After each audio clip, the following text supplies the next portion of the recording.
शांति, करुणा और आत्मज्ञान का पर्व बुद्ध पूर्णिमा आ गया है। क्या आप जानते हैं कि यह दिन सिर्फ भगवान बुद्ध के जन्म का ही नहीं, बल्कि उनके ज्ञान और महापरिनिर्वाण का भी प्रतीक है।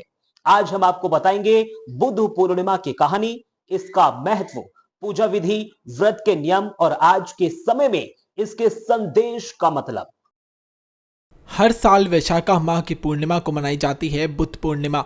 इस दिन लुम्बिनी में राजकुमार सिद्धार्थ का जन्म हुआ था और यही दिन था जब उन्होंने बोध गया में पीपल के पेड़ के नीचे ज्ञान प्राप्त हुआ था। और यही नहीं, इसी दिन कुशीनगर में उन्होंने अपने जीवन का अंतिम संदेश देकर महापरिनिर्वाण को प्राप्त किया। एक ही दिन में तीन घटनाएं, जन्म, ज्ञान और निर्वाण, ये बनाता है इस दिन को और ज़्यादा विशेष। अब आइए आपको बताते हैं भगवान बुद्ध की प्रेरणादायक कहानी। एक राजा का बेटा था जिसके पास सब कुछ था, लेकिन जिसने दुख को समझकर सब कुछ त्याग दिया। सिद्धार्थ ने महलों से निकलकर जंगलों का रास्ता पकड़ा, तपस्या की, ध्यान किया और अंत में पाए वो चार सत्य जो आज भी इंसान की ज़रूरत है। दुख है, दुख का कारण है, दुख का अंत है और दुख से मुक्ति का मार्ग है। बुद्ध कहते हैं, अप दीपो भव, अपना दीपक स्वयं बनो। उनकी ये शिक्षा न सिर्फ 2500 साल पहले की है, बल्कि आज की भागदौड़ भरी जिंदगी में भी बेहद प्रासंगिक है। अब आइए आपको बताते हैं बुद्ध पूर्णिमा की पूजा विधि और व्रत के बारे में। बुद्ध पूर्णिमा के दिन लोग सुबह जल्दी उठकर स्नान करते हैं, सफ़ेद वस्त्र पहनते हैं और बुद्ध मंदिरों में जाकर पूजा अर्चना करते हैं।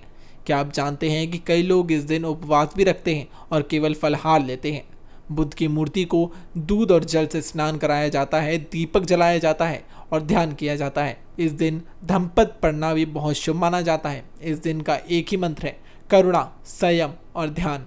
अब आइए आपको बताते हैं कि बुद्ध पूर्णिमा पर क्या करें और क्या ना करें। सबसे पहले दान करें, खासतौर पर अन्न और वस्त्र का। गौ सेवा करें, पेड़ लगाना और पर्यावरण के लिए कुछ भी करना बहुत ज़्यादा अच्छा होगा। दूसरों को माफ़ करें, शांत रहें, सत्य बोलें और संयम रखें। अब आपको बताते हैं क्या नहीं करना है। क्रोध, झूठ, नशा और हिंसा से दूर रहें। दिखावे वाली पूजा ना करें। पशु या पक्षियों को कष्ट ना दें। बुद्ध का धर्म कोई कर्म कांड नहीं, बल्कि व्यवहार की शुद्धता है। आज के दौर में बुद्ध का संदेश यही है कि जब दुनिया अशांति, हिंसा और तनाव से जूझ रही है, तो बुद्ध का संदेश पहले से कहीं ज़्यादा ज़रूरी है। ध्यान, मितभाषण, करुणा और अहिंसा, यही वो चार स्तंभ हैं जिन पर बेहतर समाज टिका हो सकता है। सोचिए, अगर हर इंसान दुनिया में सिर्फ 10 मिनट भी ध्यान करे, दूसरों को सुनने की कोशिश करे, तो दुनिया कितनी बदल सकती है। बुद्ध ने कभी धर्म को बांधने की बात नहीं की, उन्होंने मार्ग दिखाया, एक जीवन शैली जिसमें हर व्यक्ति अपने दुखों से मुक्ति पा सकता है।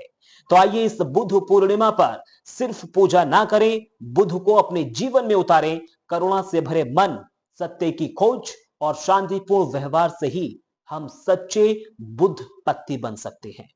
और देश और दुनिया की तमाम बड़ी खबरों के लिए आप बने रहिए प्राइम न्यूज के साथ। नमस्कार।